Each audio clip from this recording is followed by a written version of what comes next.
What's up, Long Beach? Welcome back to WPostSports.com. This is Mike, and we were at the Galen Center for Compton Lincoln in the CIF SoCal Regional Final.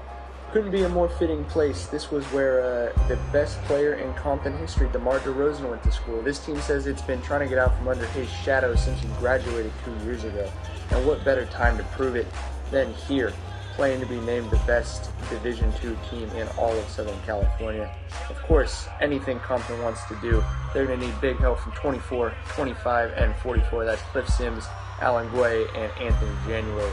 Unfortunately, this game could not have started off sloppier. You're looking here at the first two plays on the Compton defensive end.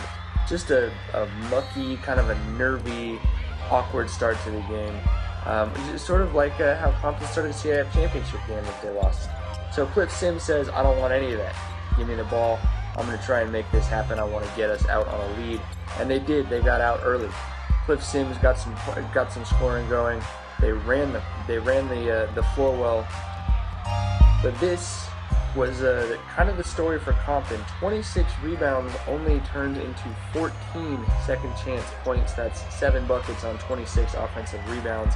Lincoln, of course, just as athletic, just as long as Compton, something they're not used to.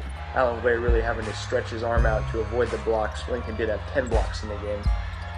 Anthony January cutting. Compton takes a 6-point lead into halftime. That's the end of the good news for the Tarbabes.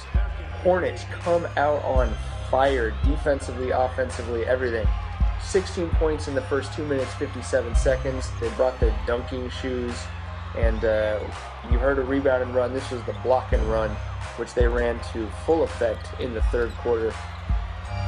Scored 29 points in that third quarter. That was pretty much all she wrote. You let a team like Lincoln, that's matched as well with you as they are with Compton, get that kind of a run going. Just hard to answer back, and lots of alley-oops. They really did bring their dunking shoes. Compton in the fourth quarter finally digs in, manages to get something going. They get it done defensively. Alan Guay, just the little motor running nonstop. They do pull it close at Cliff Sims to do so. Cliff Sims turns back into a jump shooter, moves out from the post, starts knocking down perimeter shots, and when he misses, January's there to clean it up.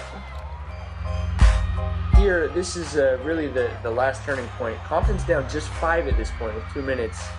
January can't decide what he wants to do. That would have put him down 3. Instead, Lincoln goes on, takes the lead. What you're going to see here is a little miscommunication between the Compton coaches and their players. Coaches are trying to tell the players to foul. Instead, the clock runs all the way down to 4 seconds before it does. Desperation shots and fouling don't work for Compton. Lincoln goes on to take the win. But, you know, this Compton team has a strange distinction of playing this late in the season without winning a league section or the state title. But you really have to respect what they've done. Undeniably step out of DeMar DeRozan's shadow, and with seven players returning for next year, no doubt we haven't heard the last from the Tarbabes.